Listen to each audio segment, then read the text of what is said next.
우리 하나님 말씀 같이 보겠습니다. 출애굽기 26장 15절에서 30절까지. 출애굽기 26장 15절에서 30절까지 한 절씩 교독하겠습니다.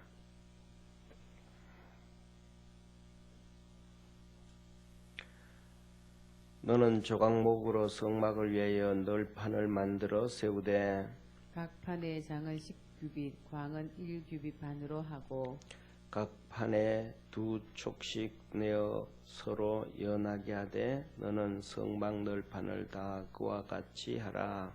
너는 성막을 위하여 널판을 만들되 남편을 위하여 널판 스물을 만들고 스무 널판 아래 은받침 40을 만들지니 이 널판 아래에도 그 두 촉을 위하여 두 받침을 만들고 저 널판 아래에도 그 두 촉을 위하여 두 받침을 만들지며 성막 다른 편 곧 그 북편을 위하여도 널판 스물로 하고 은받침 40을 이 널판 아래에도 두 받침 저 널판 아래에도 두 받침으로 하며 성막 뒤 곧 그 서편을 위하여는 널판 6을 만들고 성막 뒤 두 모퉁이 편을 위하여는 널판 둘을 만들되 아래에서부터 위까지 각기 두 겹 두께로 하여 윗꼬리에 이르게 하고 두 모퉁이 편을 다 그리하며 그 8널판에는 은받침 16이니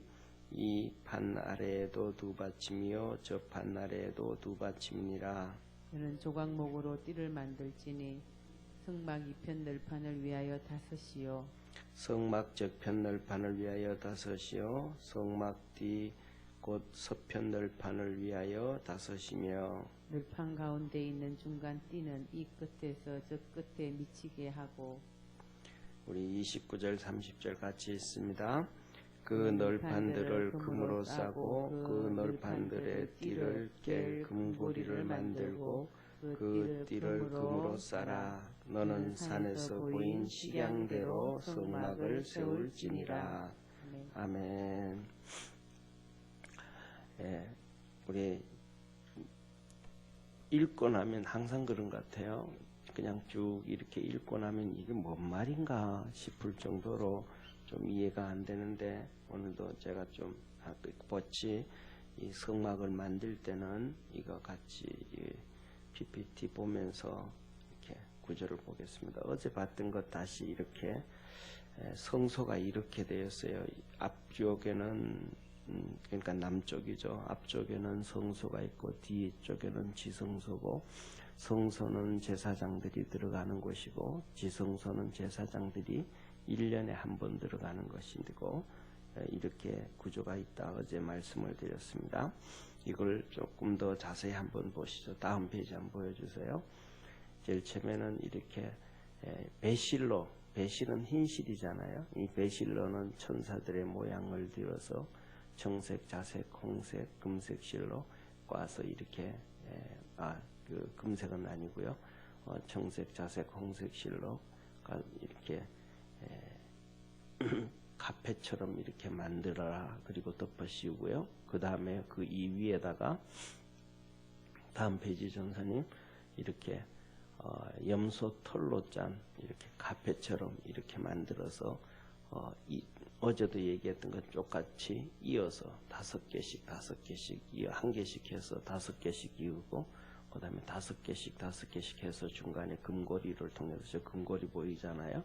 저렇게 해서 이어서 염소 털로 카펫처럼 만들어서 저렇게 덮고 그 다음에 위에다가 수양의 가죽으로 저거 전부 다 이은 거죠, 그죠? 수양의 가죽으로 붉은 물들인 예수 그리스도의 보혈을 상징하는 그래서 그것을 덮고 씌우고 그 위에다가 이렇게 해달의 가죽을 덮어 씌워서 비가 오나 뭐 이렇게 되어도 속에 문제가 없도록 그렇게 이렇게 성막을 만들었습니다. 그래서 그 이렇게 자세히 보면 해달의 가죽 속에 또 붉은 그 양 가죽이 보이죠, 그죠?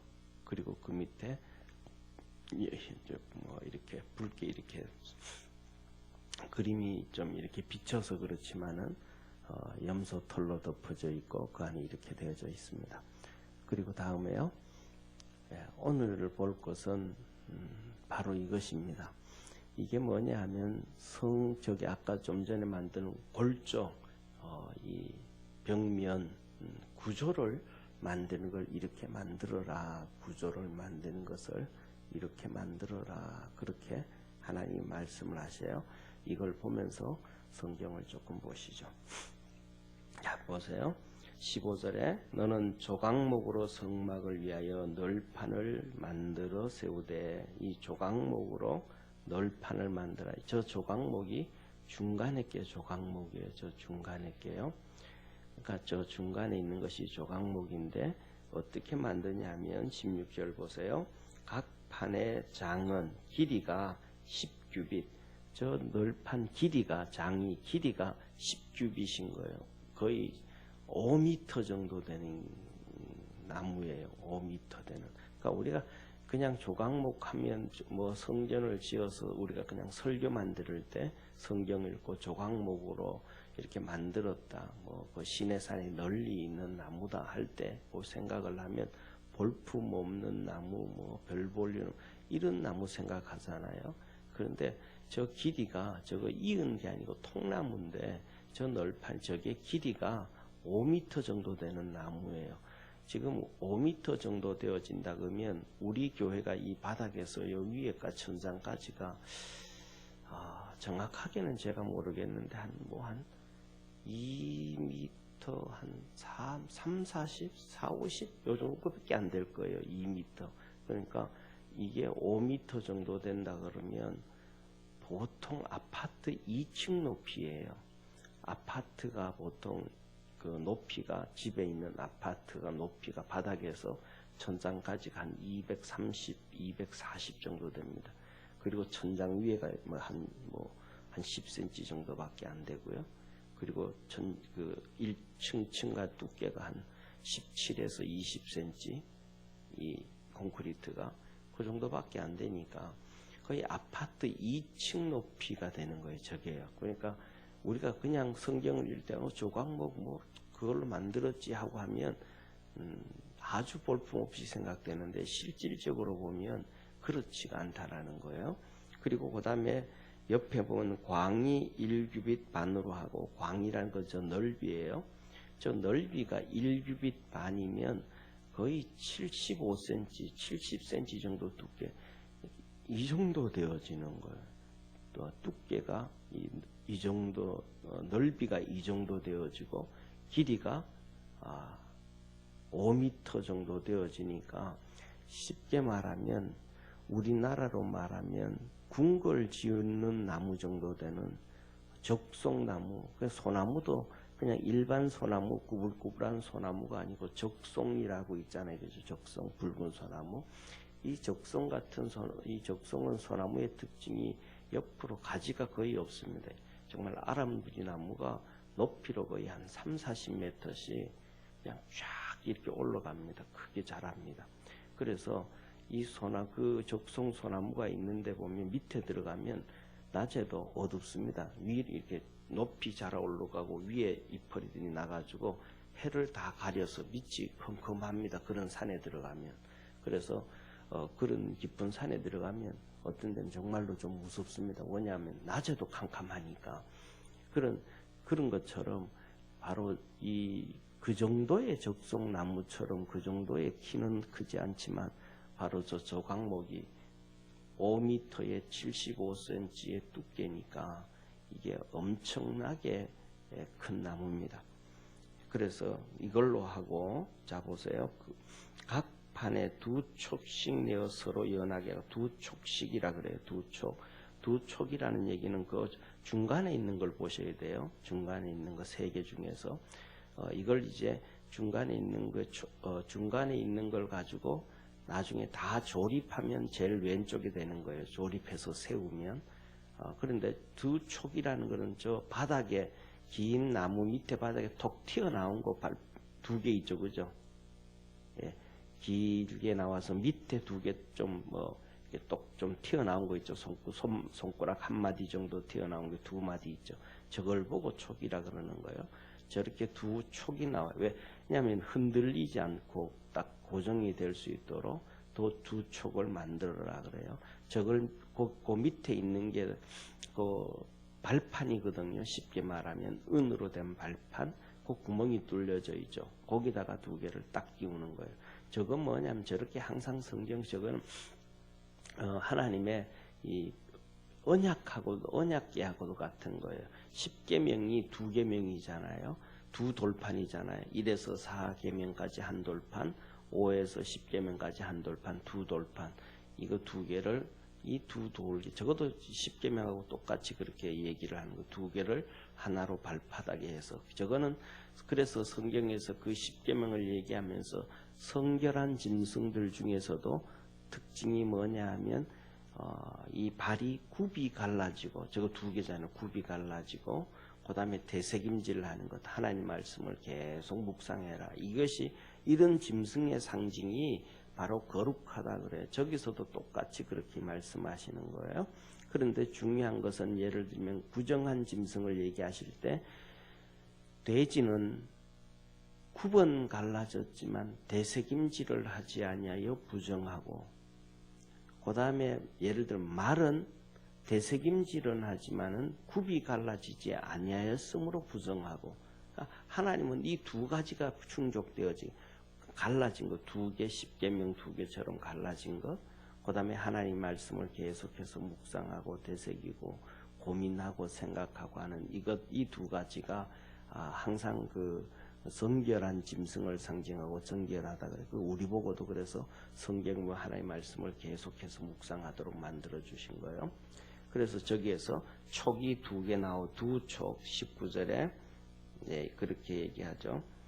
네, 그 17절에 각 판에 두 촉을 내어 서로 연하게 하되 너는 성막 널판을 다 그와 같이 하라. 똑같이 전부 저렇게 만들어라. 그 다음에 18절 너는 성막을 위하여 널판을 만들되 남편을 위하여 널판 20을 만들고 그러니까 저 널판 길게 만들 때 남쪽에 20개 북쪽에 20개 이렇게 만들어라 그래요. 18절에요. 그리고 19절 그 20널판 아래 은받침 40을 만들지며 저거 얘기하는 거예요. 은받침 40 그러니까 40개를 만들어라 그래요. 기둥이 이 20개니까 저거는 40개를 만들어서 그렇게 하라. 그럼 그 말씀은 이제 이렇게 뚝 전부 다 똑같이 이렇게 연결시켜야 합니다. 그래서 저걸 한번 보시죠. 그래서 저것을 연결시켜 가지고 저것을 아니 전사님 그냥 놔두세요. 연결시켜 가지고 저 조각목을 금으로 만든 그 사이에다가 이렇게 딱 집어넣는 거예요. 이렇게 금으로 만든 데가 자세히 한번 보시면 저기 자세히 보시면 나무에도 중간에 구멍이 하나 뚫어져 있고 옆으로요. 그 다음에 저 금으로 된 것도 구멍이 뚫어져 있어요. 그래서 저것을 나무에 집어넣고 그 다음에 저기에 촉을 저기다가 이제 은 받침 위에다 올려서 세우면 그렇게 하면 제일 왼쪽에 있는 모양이 나오죠. 이것을 이제 연결을 합니다. 남쪽에 20개, 북쪽에 20개 이렇게 연결을 합니다. 그러면 이런 모양 다음 페이지요. 이렇게 세우게 되죠. 그래서 저렇게 세워서 저것을 이렇게 떨어뜨려 세우는 게 아니고 저것을 그냥 샘플로 저렇게 만든 거예요. 밑에 은받침 2개로 하고 그 안에 조각목을 집어넣고 금으로 된 것으로 금도 이제 얘를 밑에는 들어가야 되니까 뚫린 데고 위에는 막히겠죠. 그래서 아래 위가 구분이 되죠. 그래서 이렇게 집어넣어서 중간에 긴 막대를 꽂아서 서로 흔들리지 않도록 구조를 만듭니다. 그러니까 밑에가 고정이 딱 되니까 중간에 중간에 이 금으로 된 것 하나 끼우기만 하면 그냥 고정이 딱 되죠. 서로 움직이지가 않죠. 밑에가 안 움직이고 중간에 안 움직이니까 위에도 안 움직이게 되죠. 그 다음 페이지요. 그래서 저게 좀 전에 다시 한번요. 그래서 저게 한 5m 정도 되어지기 때문에 옆에 이렇게 인형으로 이제 사람을 이렇게 만들었는데 저 높이가 저렇게 된 거예요. 한 5m 정도. 사람 키에 거의 뭐 2배, 반 정도 되어질 정도로. 자, 그 다음 페이지요. 아니요, 그 전에요. 예, 그렇게 해서 만들면 저렇게 되어지는 것입니다. 그래서 옆으로 남쪽으로 20개, 북쪽으로 20개 하면 긴 게 연결되어지죠. 그리고 바깥으로 금고리를 해서 4개씩 구조를 집어넣어서 완벽하게 이렇게 움직이지 않게 하고, 그 다음에 제일 지금 저 뒤쪽에 있는 것이 저기가 이 서쪽이에요. 저쪽을 위해서는 8개를 만들어라. 이 밑에 오늘 그렇게 했죠.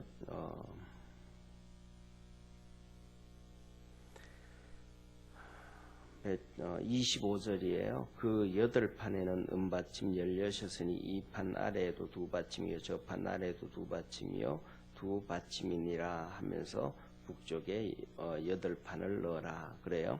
그래서 이렇게 구조가 완전하게 형성이 되어집니다.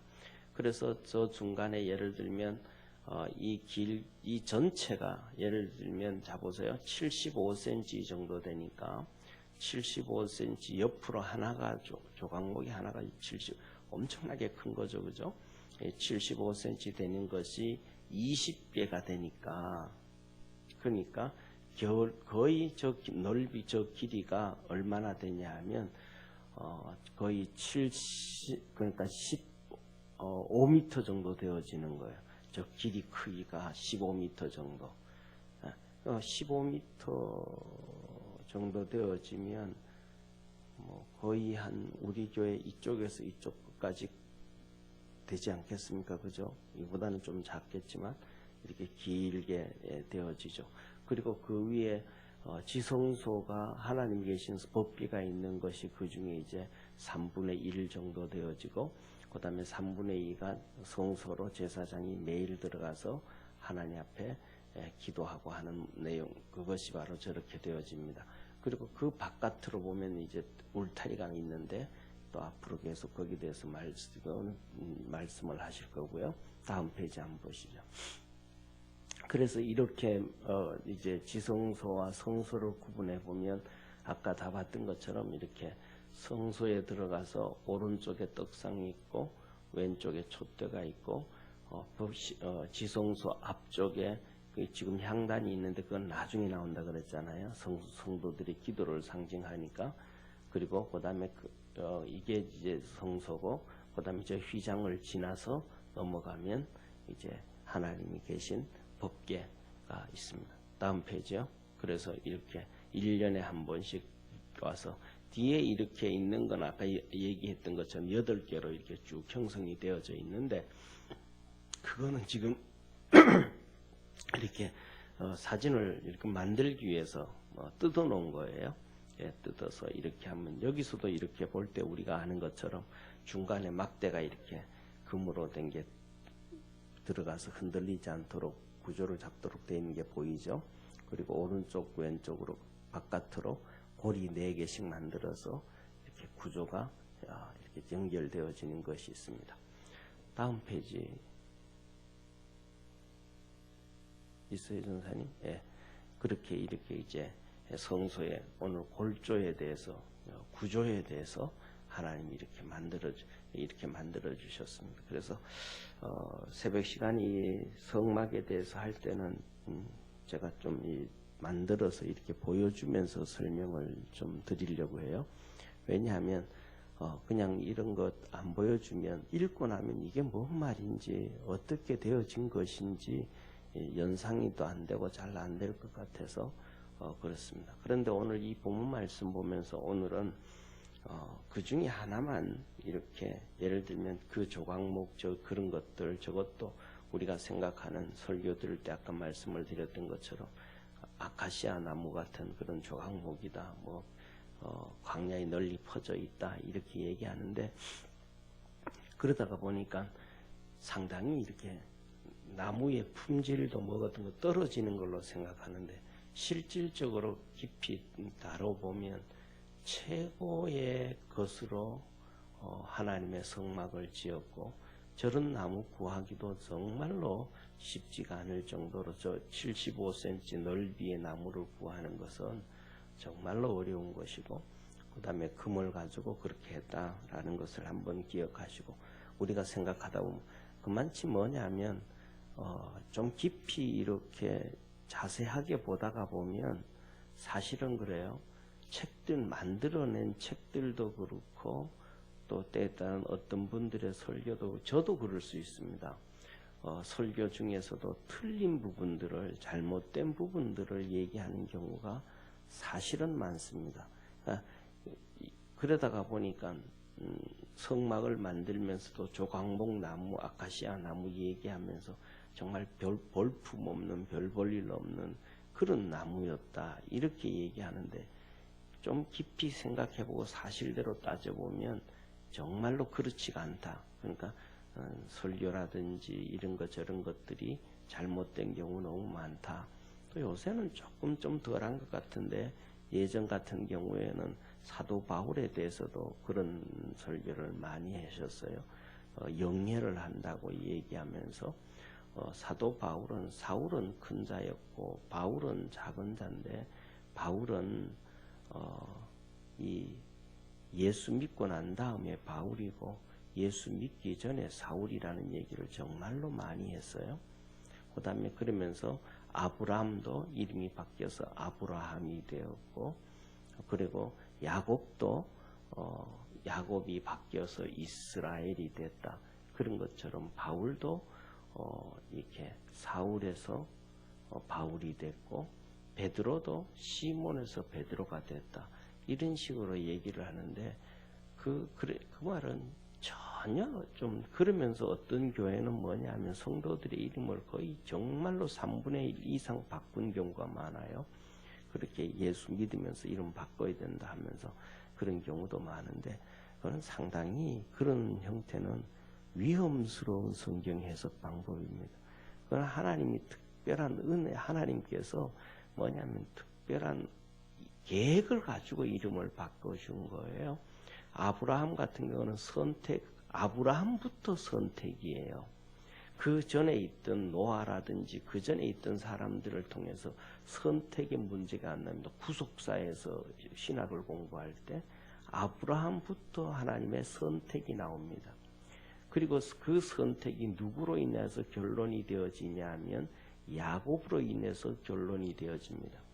그래서 좀 전에 말씀드렸던 것처럼 그런 식으로 그전처럼 그런 식으로 해석을 한다 그러면 이삭도 이름을 바꿔야 되는데 이삭은 이름이 안 바뀌어져요. 아브라함이 바뀌어졌고 야곱이 바뀌어졌으면 그 중간에 있는 이삭은 바꿔야 되는데 이삭이 안 바뀌어져요. 그러니까 그런 해석은 정말 자기 마음대로 그냥 끼 맞추는 방식의 해석이기 때문에 그거는 바람직하지 않습니다. 그러니까 선택은 아브라함으로 시작하고 야곱으로 끝나기 때문에 그래서 야곱의 이름이 바뀌어지는 거예요. 이스라엘로. 그리고 그 다음에 두 번째로는 그러면 베드로의 이름이 시몬에서 베드로로 바뀌어지지 않습니까? 그렇게 얘기합니다. 그거는 문화적인 사건입니다. 문화적인 사건. 그것은 뭐냐면 시몬이라는 것은 유대 이름입니다. 히브리 이름입니다. 그런데 신약 성경 전체가 헬라어로 기록이 됩니다. 이제 복음이 전체가 전 세계로 퍼지는 헬라 이름을 사용합니다. 쉽게 말하면 그 베드로가 이제 해외에 나가서 사역을 감당하면서 시작되어지는 국제적인 이름을 가지는 거예요. 국제적인 이름. 그것이 쉽게 말하면 우리말로 하면 미국 이름 하나 가지는 것과도 같은 거예요. 이름이 바뀌어지는 거 아니에요. 바울 같은 경우에는 태어나면서부터 두 가지 이름을 가지고 있습니다. 예수 믿고 난 다음에 바울이 아니고 태어나면서부터 히브리 이름은 사울이고 헬라 이름은 바울이에요. 그래서 사도 바울이 언제부터 이 사울이라는 이름을 쓰냐 하면 구원받고 개종되고도 사울이라는 이름을 쓰고요. 그 다음에 다메섹 가가지고도 복음 전하면서 사울이라 이름을 쓰고요. 그 다음에 안디옥 교회에서 시리아 안디옥 교회에서 사역을 하면서도 사울이라는 이름을 씁니다. 그러니까 예수 믿고 난 다음에 사울 이름 쓰는 게 아니고 예수 믿고 난 다음에 하나님의 종이 되고도 계속해서 바울은 사울이라는 이름을 씁니다. 바울이라는 이름 안 씁니다. 그런데 바울이라는 이름을 쓸 때가 언제부터 이름을 쓰냐 하면 1차 선교 갈 때에 바울이라는 이름을 쓰기 시작합니다. 왜? 이제는 이방인들한테 가는, 유대인들한테 복음을 전하러 가는 게 아니고 이방인들한테로 복음을 전하러 가기 때문에 그때서야 사울이라는 이름을 적고 바울이라는 이름을 씁니다. 선교로 가기 때문에, 해외로 나가기 때문에. 그걸 한번 잠깐 보시죠. 사도행전 13장을 한번 보시죠.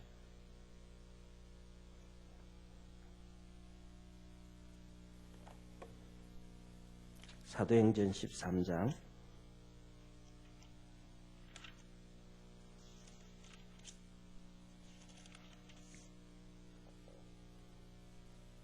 사도행전 13장은 사도 바울이 사도가 되고 난 다음에도 거의 한 17년 동안 사역을 하는데, 예수님 믿고 주의 종이 되고 난 다음에도 한 17년 동안 사역을 하는데, 선교 가기 전에요. 17년 정도 사역하는데 그 17년 동안도 사울이라는 이름을 썼습니다. 13장 1절 한번 같이 읽죠. 13장 1절 같이 읽습니다. 시작. 안디옥 교회에 선지자들과 교사들이 있으니 곧 바나바와 니게르라 하는 시몬과 구레네 사람 루기오와 분봉왕 헤롯의 젖동생 마넨과 및 사울이라. 여기서 나오는 게 바울이 아니고 누구 이름 나와요? 사울이라는 이름이 나와요. 사울. 이때도 사도 바울은 바울 이름 안 쓰고 사울 이름 쓰는 거예요. 그 사울 이름을 쓰고 그 다음에 어디에서 이름이 바뀌어지냐 하면서 이제 이렇게 해서 선교를 출발하는 거예요. 4절에 두 사람이 성령의 보내심을 받아서 실루기아에서 내려가 배를 타고 구브로로 이제 전도를 가는 거예요. 그렇게 전도하고 갈 때에 7절 한번 보시기를 바랍니다. 7절 보면 그가 총독 서기오 바울과 함께 있으니 서기오 바울은 지혜가 있는 사람이라 바나바와 사울을 불러 하나님 말씀을 듣고자 하더라. 이 선교가 가서도 이 섬에 가가지고 여기 섬에 가가지고도 역시 사울은 그 이름 사울로 씁니다. 그런데 거기서부터 시작해서 이름이 바뀌는 거예요. 9절 한번 보시죠. 9절 같이 읽습니다. 바울이라고 하는 사울이 성령 충만하여 그를 주목하고 가로되 모든 깨개와 악행이 가득한 자요 마귀의 자식이요 모든 의의 원수이며 주의 바른 길을 굽게 하기를 그치지 아니하겠느냐. 이때 7절 선교 가서부터 사울이라는 이름을 접고 바울이라는 이름을 쓰는 거예요. 왜? 이제 자기는 로마 시민권을 가지고 선교하기 시작하니까 자기가 헬라 이름을 가지고 있던 것을 사용하는 거예요. 그래서 1차 선교 나가면서부터 사울이 바울이라는 이름을 씁니다. 그런데 뭐냐면 중요한 건 이런 얘기예요. 바울은 큰 자고 사울은 작은 자다 그러는데 그것도 거짓말인 거예요. 잘못된 얘기인 거예요. 사울이라는 단어에는 히브리어로 큰 자라는 의미가 있어요. 그런데 바울이라는 이름에는 의미가 없어요. 바울이라는 이름에는 바울의 뜻은 작다, 크다, 뭐 어떻다. 바울이라는 단어 자체에 의미가 있는 단어가 없어요. 헬라어에서는 바울이라는 단어가 어떤 단어인지 그냥 의미 없는 단어가 바울이에요. 바울이라는 단어는. 그럼 작다는 단어 어디에 나오냐면 파울로스라고 하는 라틴어에서 형용사격으로 작은 의미를 가지고 있어요. 이건 라틴어의 의미예요. 그러니까 바울이 가지고 있었던 바울의 이름은 작다라는 의미가 아예 없는데 나중에 이것을 끼워 맞춰서 라틴어에서 파울로스라는 단어에다가 작으라는 의미를 끼워 가지고 그렇게 어거지 해석을 하는 경우가 많단 말이에요. 그러다 보니까 우리가 이렇게 하면 조금 잘못된 것들을 경험하게 되고 찾게 되어지는 잘못된 것도 있는데, 그래서 우리가 하나님 앞에서 좀 정직하게 바로 했으면 좋겠다라는 말씀이고, 시간이 좀 지났지만 한 가지만 더 말씀을 드리면 오늘 본 말씀 마지막 절 보면 출애굽기 26장 30절에 이렇게 말씀을 하십니다. 한번 찾았으면 같이 읽으실까요? 출애굽기 26장 30절에 보면 하나님이 모세에게 이렇게 말씀하셔요. 같이 읽습니다. 너는 산에서 보인 식양대로 성막을 세울지니라. 여기서 보면 이 모세에게 내가 시내 산에서 너에게 보여준 식양대로 모양대로 내가 너에게 보여준 모양대로 그대로 만들으라는 거예요. 다시 말하면 이 말씀은 하나님의 성막을 지을 때 모세가 시시콜콜하게 작은 것까지 다 관여를 했다라는 거예요. 우리가 무슨 일을 할 때 그렇잖아요. 우리가 예를 들면 집을 짓는다든지 인테리어를 한다든지 할 때 목수 보고 이거 이렇게 하고요, 이거 이렇게 하고 이렇게 해서 이렇게 해주세요 하고 설계를 얘기해 줍니다. 그런데 그렇게 해줘도 목수가 할 때는 내가 원하는 위치에다가 5cm, 10cm 더 들어가게 만들고 덜 들어가게 만들고 이거 잘못하는 거예요. 할 때마다. 그래서 이렇게 하는 아니 이거는 여기 말고 고리는 여기 뚫는 게 아니고 고리는 여기 뚫어야 된다. 쉽게 말하면 기둥을 만들어 놓고 아까도 보셨던 것처럼 고리를 4개를 이렇게 하라 그랬는데 그 고리 4개를 만드는데 그 위치까지도 정확하게 본 그대로 모양 그대로 구멍을 뚫을 때도 그 높이 중앙에다가 정확하게 밑에 그 촉을 만들어도 어느 크기만큼 촉을 만들고 그것도 어느 정도 하나님이 세세하게 보여준 대로 그대로 하라는 거예요. 왜냐하면 이 말씀을 하나님이 한 번만 그러는 게 아니고 계속해서 얘기합니다. 우리가 지금까지 읽었던 것처럼 이 25장도 한번 보시죠. 25장 9절에도 말씀을 하세요. 25장 9절에도 성막을 만들 때 물은 내가 내게 보이는 대로 장막의 식양과 그 기구의 식양을 따라 지을지니라. 하나님이 내가 해준 대로 해라. 딴짓하지 말고 네 생각 조금 더 집어넣지 말고 네 방법대로 이러면 더 좋겠다 그렇게 하지 말고 그렇게 얘기하셔요. 그 다음에 두 번째 40절에도 똑같아요. 25장 40절에도 너는 삼가 이 산에서 내게 보인 신양대로 할지니라. 하나님은 계속해서 네 맘대로 하게 아니고 내가 보여준 대로 내가 말한 대로 계속해서 하나님은 그걸 계속해서 요구를 합니다. 그래서 이 나중에 이것을 만들고 난 다음에 민수기를 한번 보시죠. 민수기 4장 8절에 보면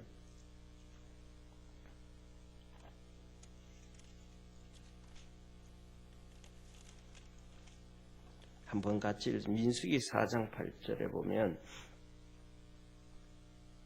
이렇게 말씀합니다. 같이 한번 읽죠. 8장 4절에 민수기 8장 4절에 이 등대의 제도는 이러하니 곧 금을 쳐서 만든 것인데 밑판에서 그 꽃까지 쳐서 만든 것이라. 모세가 여호와께서 자기에게 보이신 식양을 따라 이 등대를 만들었더라. 모세가 하나님이 말씀하신 그 모양대로 등대도 만들고 뭐 할 때도 하나님 보여준 그대로 만들었더라. 나중에 이제 이 성막이 끝나고 나면 이제 솔로몬 성전이 나와요. 솔로몬 성전이 나올 때도 똑같습니다. 모세가 다윗이 하나님 앞에 기도하고 그 성전을 짓겠다고 할 때 그리고 그에게 하나님 보여주고 설계해 준 대로 하나님이 원하는 그 방법대로 솔로몬이 똑같이 그렇게 이 성전을 짓습니다. 이 열왕기상 한번 보고 마치도록 하겠습니다. 열왕기상 6장입니다.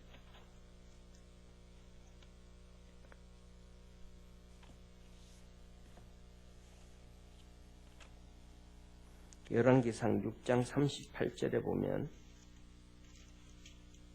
이렇게 말합니다. 제가 봉독하겠습니다. 제11년 불월 곧 8월에 그 설계와 식양대로 전이 다 피력되었으니 솔로몬이 전을 건축한 동안이 7년이었더라. 솔로몬이 자기 마음대로 하는 것이 아니고 이 다윗이 하나님 앞에서 성전을 어떻게 짓는지 보고 그다음에 설계를 다윗에게 다 해준 그대로 하나님 앞에서 솔로몬은 그대 내가 돈이 많고 내가 짓고 내가 하니까 아버지 설계한 게 영 아니네 하고 구조 바꾸고 뭐 그러지 않아요. 다윗이 하나님 베푼 그대로. 그래서 다른 또 역대상에도 보고 나오면 솔로몬이 그대로 준행하였더라 이렇게 나와요. 중요한 것은 뭐냐 하면 바로 그거거든요. 우리가 신앙생활 함에 있어서 내가 앞장서야 되는 것이 아니고 우리 주님이 앞장을 서야 되고 말씀대로 쫓아갈 수 있는 그러한 믿음의 성도가 되기를 바랍니다. 하나님이 가르쳐주고 말씀대로 쫓아가면 하나님은 우리를 의롭다 하시고 그것을 보시고 믿음 있다고 해주시는 거예요. 그래서 하나님 앞에서 우리가 하나님을 섬기고 하나님을 믿고 가니까 하나님 안에서 그 안에서 살아갈 수 있는, 그래서 그 안에서 하나님의 은혜와 복을 받을 수 있는 축복의 성도가 되기를 주의 이름으로 축원합니다. 기도하겠습니다. 전능하신 하나님 아버지, 하나님은 모세에게 말합니다. 산에서 보인 그 식양대로 세울지라. 모세가 그렇게 했고 또 하나님께서 이 다윗에게는 하늘의 성전을 보여주시고 그 성전은 이렇게 만들어라 했었을 때 솔로몬이 또 그렇게 만들고 순종을 해갔습니다. 하나님 앞에서 이렇게 믿음으로 산 사람들을 의롭다고 또 믿음 있다고 하나님이 복을 주시고 은혜 주시고 함께 하셨습니다. 오늘날 우리에게는 하나님께서 이 말씀을 주시고 이 말씀대로 살아가라고 우리에게 말씀하시고 요구하십니다. 우리 믿음의 모든 성도들이 이 하나님의 말씀대로 하나하나 붙잡고 쫓아가는 복된 성도들 되게 하옵시고, 주님 앞에서 의롭다, 거룩하다, 믿음 있다, 아브라함이 인정받았듯이 우리도 그렇게 인정받을 수 있는 복된 성도들 되게 하옵소서. 구원하신 예수님의 이름으로 기도드립니다. 아멘.